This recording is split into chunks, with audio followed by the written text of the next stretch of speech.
Prioritne vlastne chceme, aby ten psík dal hlavu na tú moju ruku, aby ja som si mohla zafixovať hlavu a potom poutierať oči a tieto veci. Bimi, cvičíme, poď. Super, výborne. Takže mu vlastne dávam odmenku po každej, keď on sa dotkne vlastne spodnou časťou hlavy, tak mu dávam odmenku, hej. Krásna práca. Skouším ho sem tam aj treba pohľadkať, takto palčekom, aby si na to zvyknul, že sa mu tam nič nedieje. A učím ho vlastne, že mu chcem takto zafixovať vlastne aj ten nosček, keby som potrebovala niekedy do budúcna. Sú to všetko veci, na ktoré on si ten psík musí zvyknúť. Tým, že Bim je pes, ktorý je šikovný v zmysle tom, že veľmi rád vymýšľi veci, tak je to fajn, pretože rozmýšľa nad tým chovaním, nad tým zvykom. Super.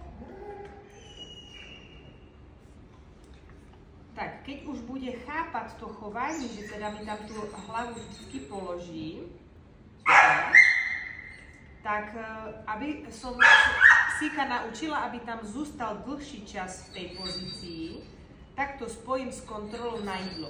Najskôr si tú kontrolu na jídlo zopakujú bez toho, lebo vidíte, že teraz sa vôbec nechytá na kontrolu. No, ven, šikula. Ven, super. Ježiš, dobre. Super. Super. Tak, tým, že teraz už si na to spomenul, tak zase teraz spojíme teda už tú práci s tým noustačom. Dávaj, ale tým sa musíš snažiť. Super.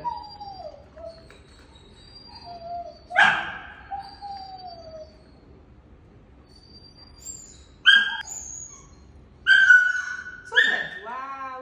Vlastne vďaka tej kontrole on si uvedomil, že ma vlastne zatlačí do... Ešte raz to skúsim.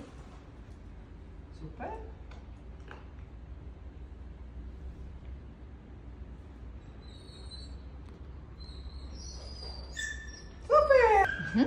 Že tady bolo dôležité to, že pokiaľ chci toho psíka zafixovať, tak tam sa dáva informácia takáto, že pokiaľ děláš blbě, máš hlavu od mojej ruky, tak je ruka zavretá a ako náhle to urobí správne, tak treba tú kontrolu na jídlo nabídnout, hej? Takže ešte jednou si to vyskúšame. Takže dám, on to zrušil, takže jsem ruku zavrela, otvorím, protože to urobil dobré. Super, wow, paráda. To bylo moc pěkně teraz vidno, hej? To je všechno.